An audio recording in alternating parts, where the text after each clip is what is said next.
আসসালামু আলাইকুম সবাইকে। সকাল সকাল ঘুম থেকে উঠে আমরা রেডি করে ফেলেছি কিছু খাবার যাতে ট্রেনে গিয়ে খেতে পারি, কারণ আমরা এই যে ট্রেনে উঠে পড়লাম। আমরা আজকে চলে যাচ্ছি সমুদ্র ভ্রমণে।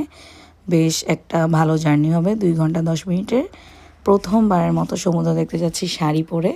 এটা আমার প্রথমবার অভিজ্ঞতা হতে যাচ্ছে। তো ট্রেন জার্নি এই দেশের আমার খুব ভাল লাগে, খুবই আরামদায়ক হয় আসলে, বুঝতে পারছেন, খুব আরাম। আমার ভাল লাগে। আমার ময়না পাখি এখন অনেক কিছু ধরতে পারে, তার ধরা শিখেছে। তো সে সব কিছু ধরে, আর সে বারবার একটু হাঁটতে চায়, কোলে উঠতে চায়। তাকে নিয়ে কি আর বসে থাকা যায়? তো এই হলো অবস্থা। তার বাবা তাকে বারবার কন্ট্রোল করে। তারপরে আর কি আমরা কিন্তু চলে আসছি আমাদের কাঙ্ক্ষিত জায়গায়। আমরা একটু হেঁটেই সি বিচে চলে যাব। হাঁটতে হাঁটতেই এখানে আসলে সি ভিউটা দেখা যায়, মানে একটা লং লেক বলতে পারেন। লেক হয়ে তারপরে সি বিচ। তো বিভিন্ন জায়গায় আমরা বসছিলাম, ছবি তুলছিলাম। অনেক অনেক সুন্দর ভিউ ছিল, অনেক সুন্দর, মানে দেখেই বোঝা যাচ্ছে। তো বাচ্চারা খুব এনজয় করছিল হাঁটতে হাঁটতে, কথা বলতে বলতে, আর ভিউ দেখতে দেখতে আসলে আলাদা একটা মজা পাচ্ছিলাম। সব কিছুই চমৎকার ছিল, কিন্তু এত বেশি বাতাস ছিল, তাই একটু মানে আমরা ঘাবড়ে গিয়েছিলাম যে শাড়ি পরে তো ঢ্যাং ঢ্যাং করে চলে আসছি, এখন এই শাড়ি কন্ট্রোল করব কিভাবে। তো বিভিন্ন জায়গায় দাঁড়িয়ে একটু ফটোশ্যুট করার চেষ্টা, কিন্তু না, শাড়ি সেই উড়েই চলেছে, দেখতেই পারতেছেন।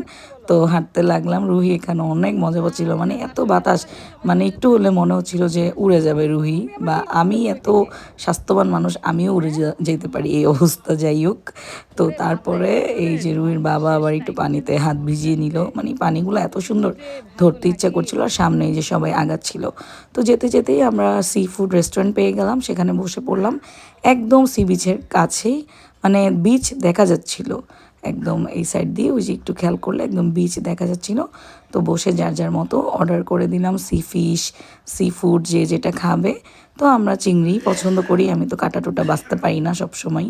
আর মাছের প্রতি আমার কোনো ক্রেভিং নাই আসলে, শুধু চিংড়ি মাছটা পছন্দ করি।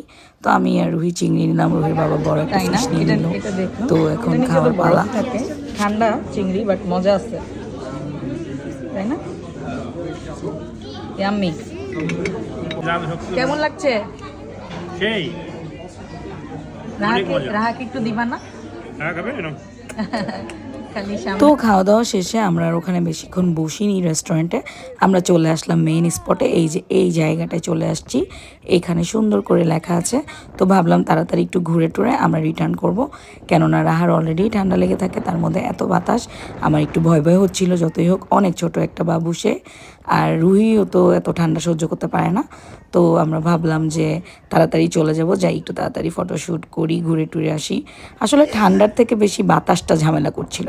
দেখেন অনেক বেশি শীত কিন্তু না, কারণ খুব বেশি মোটা জ্যাকেট বা কিছুই লাগেনি, কিন্তু বাতাসে একদম শীতে ধরে গেছে বা একটা সর্দি লাগার অবস্থা ছিল। কিন্তু আমরা না অনেক ফান করছি, সত্যি কথা।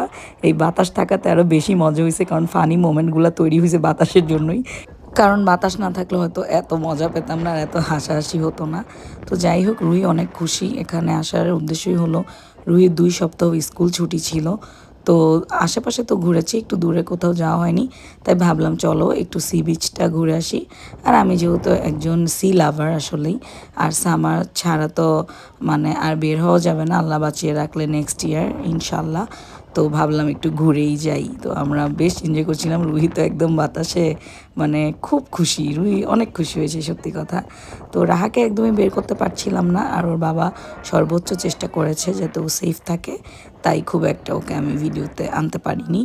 ও ট্রেনের টাইমেই ভিডিও করেছে, বা ওকে একটু ভিডিওতে দেখিয়েছি। এখানে অসম্ভব এত বাতাস, বের করিনি। তো যাই হোক, সব কিছু মিলিয়ে এই ছিল আমার শাড়ি পরে প্রথম সমুদ্র ভ্রমণ। তারপরে আর কি, এই যে আমরা চলে আসলাম রিটার্ন একদম। দেখেন কি পরিমাণ মানুষ, সবার ছুটি শেষ, কালকে থেকে শুরু হয়ে যাবে স্কুল, কলেজ, ভার্সিটি সব কিছু।